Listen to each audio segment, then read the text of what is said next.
New York, 1840. You want to build a city. You have the money, the stone, the workers. But there's one rule nobody can break. 6 floors. That's your ceiling. Not because of engineering. Not because of materials. Because no one will willingly climb more than 6 flights of stairs to reach an office. The 6th floor was so undesirable, landlords practically gave it away. That meant cities couldn't grow up. They could only grow out. The solution seemed obvious. Build a machine that lifts people. Engineers had been doing that for centuries. For freight, for mines, for warehouses. A platform, a rope, a pulley. The problem wasn't going up. The problem was coming down. If you rode a freight hoist in 1850 and the rope snapped, and ropes snapped regularly, the platform didn't slow down. It didn't catch. It fell. Everything on it fell, and whatever was below it got crushed. Engineers tried counterweights, manual brakes, thicker ropes. Every solution put the responsibility of stopping the fall on human reaction, which meant every solution eventually failed. Nobody would step onto a passenger hoist. For a decade, the tallest cities in the world sat frozen at 6 floors. A 41-year-old mechanic named Elisha Otis arrives at a bedstead factory in Yonkers, New York. His job is to install machinery. Not glamorous. Not the kind of work that ends up in history books. The factory needed a freight hoist. Otis looked at the existing one, looked at the rope, thought about what happens when it breaks. He wasn't trying to revolutionize cities. He was trying to do his job without killing someone. What he came up with was almost embarrassingly simple. A steel wagon spring, the same kind used on horse-drawn carts, mounted horizontally across the top of the platform. Under normal tension, the rope held the spring compressed, safely out of the way. The moment the rope snapped, the spring extended.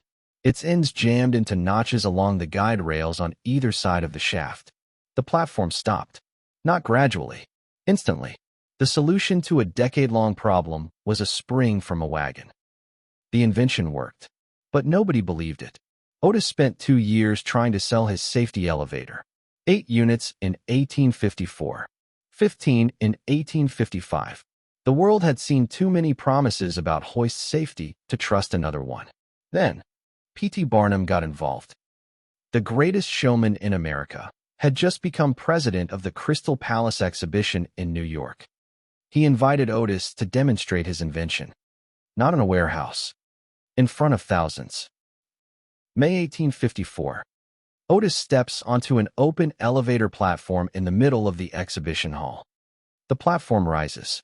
Halfway up, he turns to his assistant and nods. The assistant swings an axe and severs the rope with a single blow. The platform drops 2 inches. Then locks completely still. Otis looks down at the crowd and says, Only 2 newspapers covered the demonstration. Orders trickled in slowly. But in 1857, Otis installed the first passenger safety elevator in a department store on Broadway. Wealthy clients, including Mary Todd Lincoln, rode it, paid 10 cents per floor, didn't die.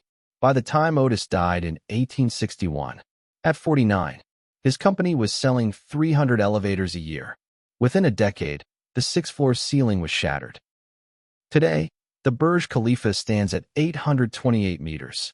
The Empire State Building, the Chrysler Building, every skyscraper on Earth, all of them exist because a mechanic in Yonkers couldn't stop thinking about what happens when a rope breaks.